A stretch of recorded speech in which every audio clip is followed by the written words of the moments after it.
Hey guys, and welcome back to Pro Speed Baseball. Today I have an awesome drill for you guys to help with that front foot rollover problem that we have in the swing. What I'm talking about is when we get into our swing and we over rotate on our front foot, and we usually see the bottom of the foot pop up. I don't know, let me see if you guys can see that. What it looks like from the side view is we make our swing and this front foot rolls over onto our side and we can see the bottom of our shoe. Okay, now this is a really bad move because it puts a lot of strain on some really bad areas. First thing it does, it puts strain on the ankle, which can make that a little weak and more susceptible to rollovers. You know, we step on something a little wrong way, then we're out for 2 weeks because we rolled our ankle. Also, it puts a lot of pressure on our hip. Okay, so if I'm swinging, and it's hard to do this unless you're doing it full speed, if I'm swinging and I'm on the side of my shoe, right here, I'm going to put a lot of pressure into my hip because my ball and socket joint's going to be pressing against, it's going to be maxed out pretty much right here, and we're going to be grinding that joint on our hip, and we can actually cause some injury down the line. You know, some younger players can get away with it for a while, but over time it's going to really wear out that hip. So what I'm going to do is I'm going to show you a progressive drill that you can do. It's really easy to do to help you start to stay on that front foot, or flat on that front foot through the swing, and it's also going to help strengthen up that hip progressively so that you can stop rolling over. And what we're going to do is we're going to very simply keep our front foot flat on the ground through a progressive system. What I'm talking about is we're going to start off with 25% swings, meaning about a quarter speed, where we get into our load stride position. We'll do this off a tee. We're going to get into our low stride position, and we're going to keep our foot really flat on the ground, and we're going to make swings keeping our front foot nice and flat. Okay, so about 25%, just like I did there, and making sure that we're still doing the basics. I'll show you from down the line, making sure that we're still keeping our hands out in front and we're still getting good rotation on our back foot.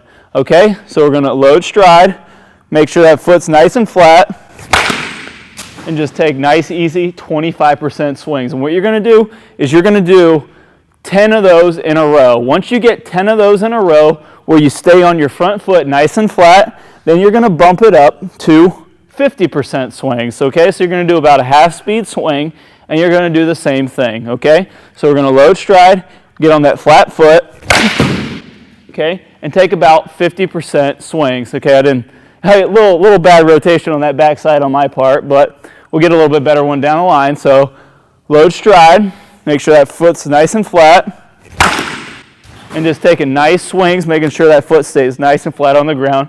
And we're going to do 50% swings until we can get 10 in a row without rolling over on our side. So if we do 5 and the 6th one we take a swing and we roll over, we start over till we can get 10 in a row flat on that front foot. Now's where it gets a little bit more challenging when we bump it up to 75%. You see we're going up 25% every time. So 75% is going to be it's going to feel a little bit slower than game speed.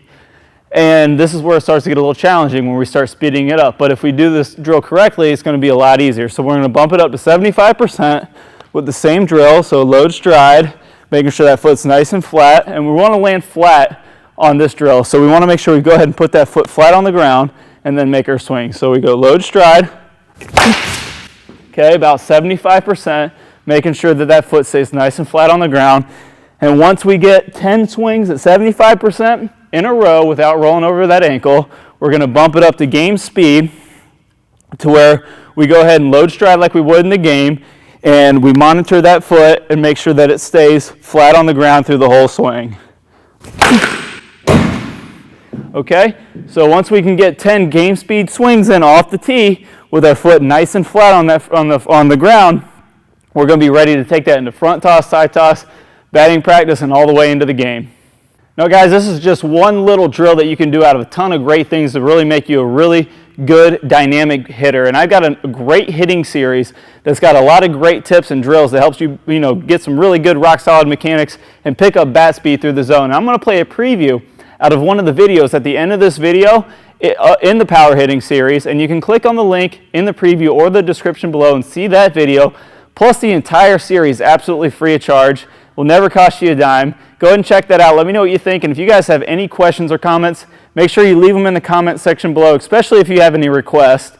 And as always, make sure you like, subscribe, and +1 this video on Google. That really helps me grow the channel, and I always appreciate it every single time you guys do.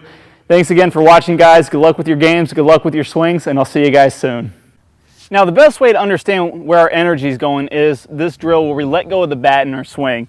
Okay, what I'm going to do here is I'm going to rip open my shoulders like I would on an inside pitch, and we're just simply just let go of the bat and throw the bat in the direction where our body's going.